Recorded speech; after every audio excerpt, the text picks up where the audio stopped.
Meron ka pa bang sama ng loob o kasamaan ng loob? You see, my dear brothers and sisters, forgiveness is an act that has the power to soothe, to heal, restore, and even recreate relationship. Totoo naman po ito, di po ba? Kapag tayo umakto at nagdesisyon na tayo'y magpatawad, pinagiginhawa po ang ating pakiramdam.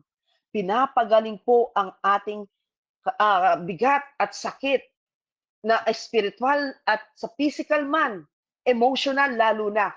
At pinapanumbalik nito ang sigla at nagbubukas din po ito sa panibagong relasyon. Kaya nga may sinasabing love is sweeter the second time around. Hindi po pwedeng sinasabi nating may pag-ibig o nagmamahal tayo, pero ang dami po nating kagalit o maraming nagagalit sa atin dahil sa ating ugali. Amen po? In the same way, we all know that God is love and how much He loves us. Alam po natin kung gaano tayo inibig ng Diyos. Kaya nga sabi, at gayon na lamang ang pag-ibig ng Diyos sa sangkatauhan, kaya ipinadala niya si Jesus, ang bugtong niyang anak, upang mamatay at akuin ang ating mga kasalanan. Brothers and sisters, while we are still sinners, Christ Jesus died for all of us. Ganon katindi ang pag-ibig ng Diyos sa atin. Ganon katindi ang pag-ibig ng Ama sa atin. Dahil pinagkaloob niya ang bugtong at nag-iisa niyang anak. Wala siyang pagpipilian na iba pang anak.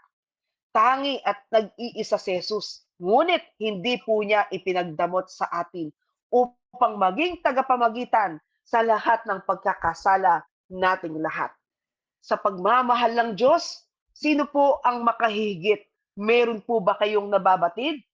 Amen?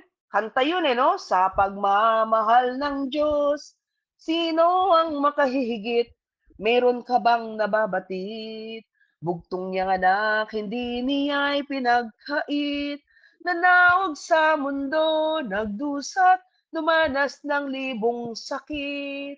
Kaya ang ganti natin, yung ginawa natin, yung worship, purihin siya sa dakilang pagmamahal niya. Oh, kahit bayaran siya, hindi sapat ito upang ibalik ang dugong itinigis ng kanyang anak para sa atin. Kapatid, ang katotohanan, wala tayong maibabalik na kahit anumang bagay na mababayaran natin ang binigay na sakripisyo at ang kabanal-banalang dugo ng ating Panginoong Hesus. Wala po tayong maitutumbas doon. Kaya nga kapag tayo ay inatasan na sumamba o may pagkakataon tayong magpuri at sumamba, ibigay na po natin ang todo. Kaya nga purihin siya sa dakilang pagmamahal niya. Dahil kahit bayaran natin siya, hindi po sapat yan. Wala tayong maibabalik dahil wala tayong pag-aari na hindi nanggaling sa Kanya. Amen po? That is the unfathomable and ambiguous love of our Father for us and all to humanity, that even His only begotten Son, a lamb to be sacrificed for our redemption. Ang maamong tupa, ang maamong kordero, mga kapatid. And I bet, pupusta po ako, na wala pong makakagaya o no one can imitate this. Wala pong makakatumbas o makakagaya dito. No loving parents like me would offer his son or daughter to save anyone from death, not for a criminal, and lalo na po, not even for a righteous person, and lalo na po sa isang kriminal, sa mga makasalanan na katulad natin. But for us, sinners, a begotten son was offered and died for all of us. Ang tindi ng ating Panginoon. Ang tindi ng Ama sa pag-ibig sa atin. At ang tindi ng Panginoong Yesus na bugtong niyang anak upang batahin niya ang lahat ng hirap at masakit para sa mga walang kwentang taong katulad natin. Kapatid, meron pa po ba dito na kayang tumbasan yan? Meron po bang papahayag na mamatay kapalit ng isang kriminal? Amen? Kahit nga po sa matuwid dyan, mahirap di po ba? Ang hirap. But God's love for us have done that.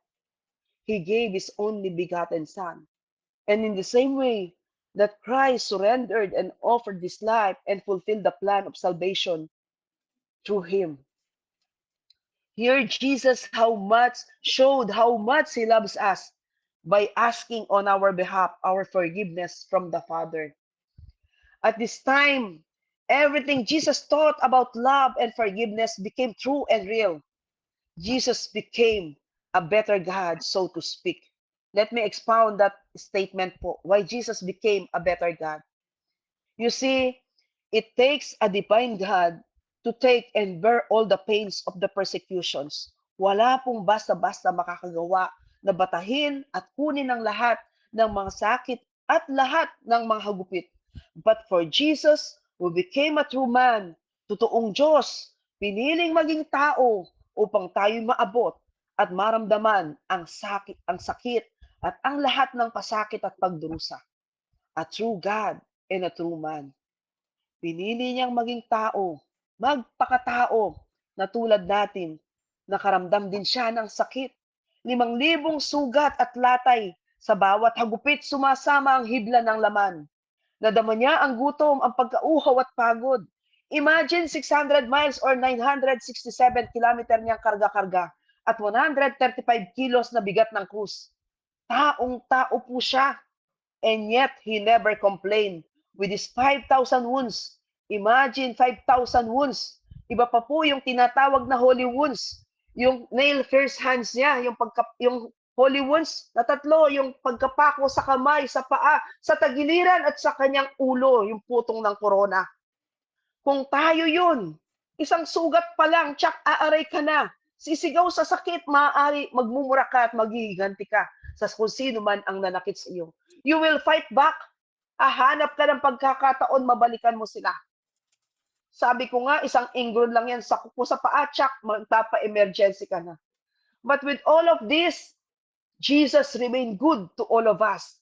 A lover, a friend, and our counsel. Naging abogado natin siyang tagapagtanggol. With no retaliation, but instead, he pronounced us innocent of wrongdoing.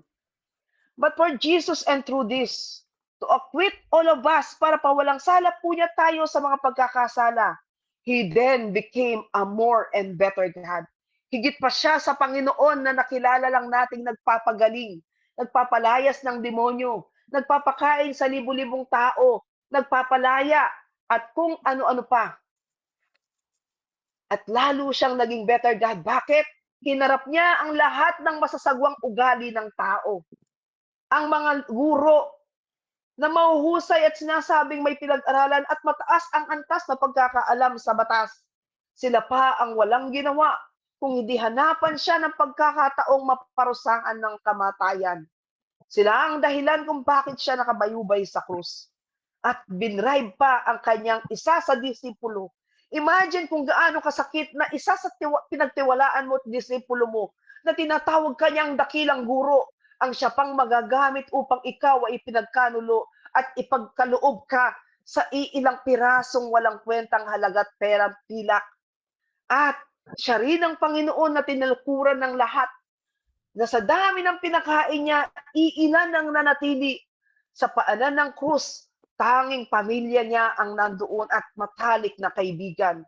Sa paanan ng krus ang natira ang kamag-anak niya at ina na si mahal na Inang Maria, ang kanyang tiyahin na si Salome na ina ni na San Juan, at ang kanyang pinsang buo na si San Juan, at ang kanyang mahal na tagasunod at iniligtas na si Maria Magdalena.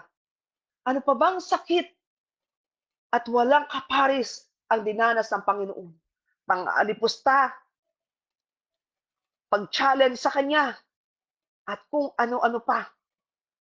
Mga kapatid, Jesus became a better God dahil natiis po niya ito ng walang halong paghihiganti ni hindi siya nag-isip ng masama.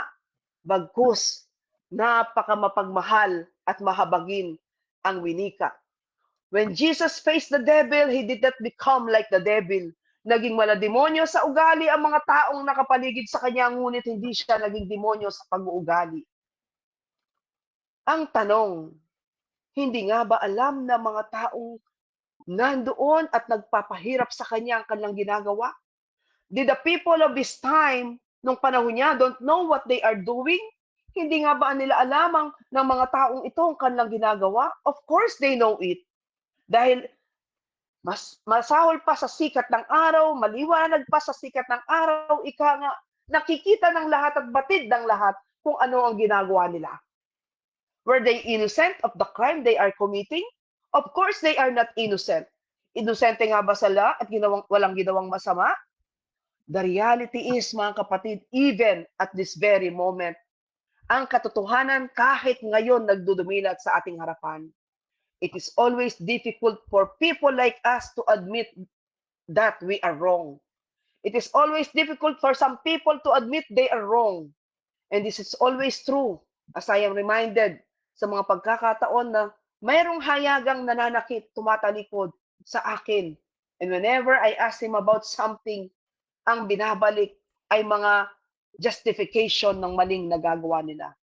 Nagre-reason out sila upang masabi lamang tama sila na ginawa ang mga bagay-bagay. Meaning, sa atin, obvious na, hindi pa tayo umaamin. Obvious na, ginagawa pa natin, tayo pa ang galit. Diversionary tactics, ika nga, para hindi na tayo mas lalong matanong pa, sa halip na umamin sa kasalanan at mag-sorry. People hate those who tell them what they're doing is wrong. Sila na ang may nagawang mali, sila pa ang galit at sasabing anong pakialam mo. That's why Jesus, who sees everything, will have to acknowledge their sins on their behalf. Dahil magiging defeated po ang plano ng kaligtasan at ang pakay ng Panginoon na tayo mailigtas. Dahil alam niyang walang aamin, so Jesus gave the Father a forgivable reason, the innocence of wrongdoing. Ganon katindi si Lord. Ganun na katindi ang ating Panginoong Jesus. Siya na